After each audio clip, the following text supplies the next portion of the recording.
Hello everyone and welcome back to another Raiders video. In this video, I'll be giving my kind of Raiders-Chiefs game recap as well as my kind of recap on the whole season so far as we're in the bye week, a kind of state of the union, so let's get into it. So first for the game that happened over a week ago now, the Raiders and the Chiefs. The Raiders got off to a really hot start, of course, with a really good touchdown drive. Then got a nice stop, 3 now actually. Then we had a really nice drive, of course, where we kicked a field goal.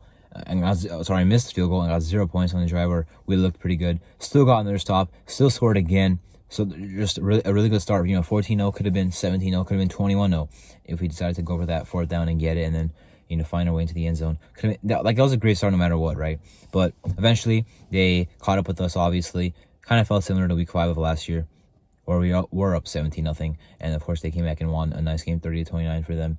But we just don't have the coaches to, of course, beat Andy Reid. We don't have the quarterback to beat Mahomes. We don't have the defense to, do what they do. Now, our offense played, kind of efficient. I would say no turnovers, 1 sack. We didn't miss a field goal, so that should have been 20 points on a very good defense, top 5, top 3 kind of range. I thought our offense definitely slowed down. We were definitely very good on third down to start the game. I believe 5 for 5. I'm not sure what we ended the game as, but didn't do as well. Of course, in 4th and 1, running the ball deep in our own red zone and did not get the first down. I would have just done a QB sneak there. A delayed handoff to Jacobs did not work there. So, not a fan of that play. 3rd and 10 in the Chiefs territory, and we don't get any yards, and we punt, find our way to get the ball back, and still don't do anything with it. Just a really bad second half on offense. That's just how it felt. It felt like we got outcoached. It's not like we weren't in the game, it's just that we got outcoached, dominated in the second half, really in the second quarter. Our defense played a lot worse than I thought we would. Crosby got his sack. That was mostly from Malcolm Kuntz getting great pressure.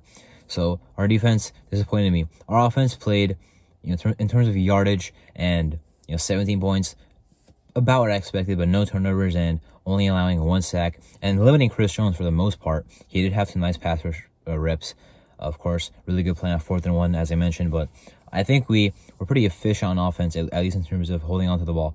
But our defense absolutely let us down.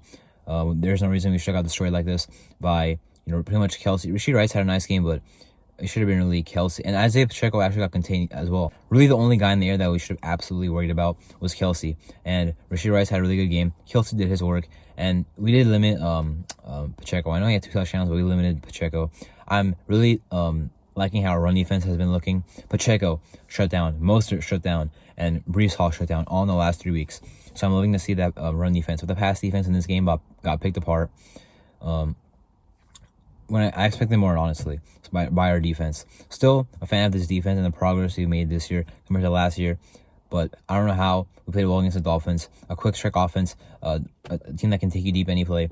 And then all of a sudden got picked apart for, I believe, 15 plays that went over 15 yards, maybe 17 plays. I think he had 17 plays that went over 15 yards. They beat us deep.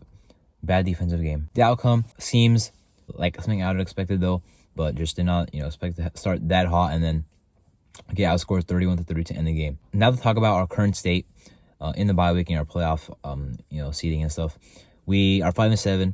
We pretty much have to win out to make the playoffs. I would think the AFC is way too stacked to make it, and it's a 9-8 team, unless some teams absolutely choke. But I don't know if that's gonna happen. The Colts are 7-5. The Bills are 6-6. I think they'll climb. The Texans are still in there at 6-5 themselves. The Broncos are even in the mix at 6-6. The Browns in there, the Steelers in there, both are reeling but still in the mix. Still have won games, with their defenses respectively. So we have a nice hill to climb. Now, if we do win out, that means we'd have to beat Kansas City. They're the only team left that's kind of the question mark. Of course, we just saw what happened. We have the talent to compete with them, but we don't really have the coaching to actually beat them, with Andy Reid. And, the trio they still have, and Chris Jones, I guess. So the 4 guys they still have, the 4 main guys that they have, makes them a really tough team to play, especially when their defense is playing better than they've ever played. Although yesterday they got destroyed by Jordan Love. But I will say that that's the game I feel all right about that game. I think we'll lose based on what I just saw in week 12. That's the only game left that I would say, all right, I understand losing, right? The Colts are better than us. The Broncos at this point, I guess, are better than us. Can still beat them. The Chargers are not better than us. The Vikings are, you can debate it, 5-game win streak, but then a really bad 2-game losing streak. The only team that's out of the range is the Chiefs, but we can beat all these other teams. The Vikings first, then the Chargers, right? And we get the Chiefs. but we still have tough games besides them. I'm not saying that we have easy schedule. I'm saying we can beat the Colts. We can beat the Broncos. We can still beat the Vikings and the Chargers. But the Chiefs are a game that concern me. Even if we beat all those other teams and lose to the Chiefs, and 9-8, I'm not sure if we would make it. So we have to win every game pretty much. And, if we lose one of the next 2 games, well then I guess we could say that the season is over, because if we lose a game before that Kansas City game even happens, that would be our 9th loss. It's just not looking too good. So the next 2 games we pretty much have to win. We have to win all the games to be real with you. We have to win all the games to make the playoffs. All our 5 remaining games. I'm absolutely not giving up. I expect us to beat the Vikings. I expect us to beat the Chargers. I expect to go into Kansas City 7-7, but I'm not sure if we're gonna win that game. Colts, I'm not sure. Broncos, I don't even know. 7-game win streak against them. But my point is, with a tough schedule left in a tough conference, we did also release Marcus Peters and Roderic. I was not a fan of signing Marcus Peters, but I thought we'd just hold on to him until the season ended. But he is now gone. I guess Jack Jones might take his place. Or maybe we put Nate Hobbs on the outside and Tyler Hall in the slot. I like Nate Hobbs more in the slot, but if Tyler Hall gets on the field, I can't complain. Every time Tyler Hall is on the field, he makes good plays.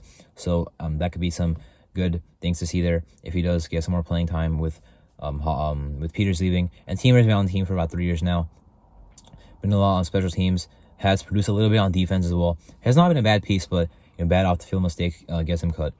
Still have Isaiah Palomar, our third safety. Chris Smith, maybe some more special teams action. He's probably not going to be inactive, for the rest of the year, because now we do have only 4 safeties. But probably not going to see defensive filling time. But Jack Jones is now probably going to start on the outside. That's what I would assume. Maybe it is Nate Hobbs and then Meek Robertson and Tyler Hall in the slot, but I would assume it's going to be Meek Robertson, Jack Jones, and then Tyler Hall in the slot. Which I'm all right with. Jack Jones I don't trust yet, because he was good for New England, but that's not the team I was watching. I'm watching the Raiders, so I haven't seen Jack Jones do much in 2 games, with us. So I'm not sure how I feel about him starting, but, the rest of the year, maybe we'll just see what he has, because he was good his first year in the league last year with New England. So definitely some promise. Definitely has more years left on his contract. Kind of like O'Connell, he has his time to prove that maybe he's the guy. If Jack Jones plays well enough, he can stay on this team next year. Maybe not a starter, but he can stay on this team. He still has 2 years left on his rookie contract after this year, since we did pick up his contract. We picked him up off waivers. We claimed him, so we got his rookie contract that he's still on. Jack Jones, definitely a guy to keep an eye on in these next 5 games. And then overall, our defense is playing well enough. Kansas City definitely destroyed our pass defense. Did not expect that. Our run defense has stepped up in a huge way, though. Love to see it. And our offense, can we finally get it going? Because I don't really expect to with Bo Hargree, but we have the guys, obviously. Jacobs has had his nice games since McDaniels was fired. So good to see some more life in Josh Jacobs. Jacoby Myers still doing his thing. Michael Mayer getting more involved. Hunter Renfrow getting more involved. The offensive line had a really underrated game against Chris Jones. I guess the rest of that D-line as well, at least in pass protection. But I would have to say, not really sure how we're going to play on offense, really, because even though we have some of the playmakers, we just can't stay consistent. We make a lot of mistakes. Did not last week. I like how O'Connell is improving. Not sure if he's going to be the guy, but I do see improvement right away. Not the biggest sample size, as he was announced the starter for the rest of the year in Week 9, and he had 1 other starter in his belt in his career. But he's making the most of it. I'm impressed by him. Definitely a guy we're going to keep long term, at least as a backup. Maybe a starter. Who knows? As of now, we have the 11th overall pick. That might be good enough for Michael Penix or a Jana Daniels. I'm a fan of both of them in this draft class. But anyway, that's kind of my short, also reaction to Marcus Peters and Roderic being released. My Raiders Chiefs Week 12 game recap, as well as my current Raiders State of the Union during the bye week. I'm Artu, and thank you for watching.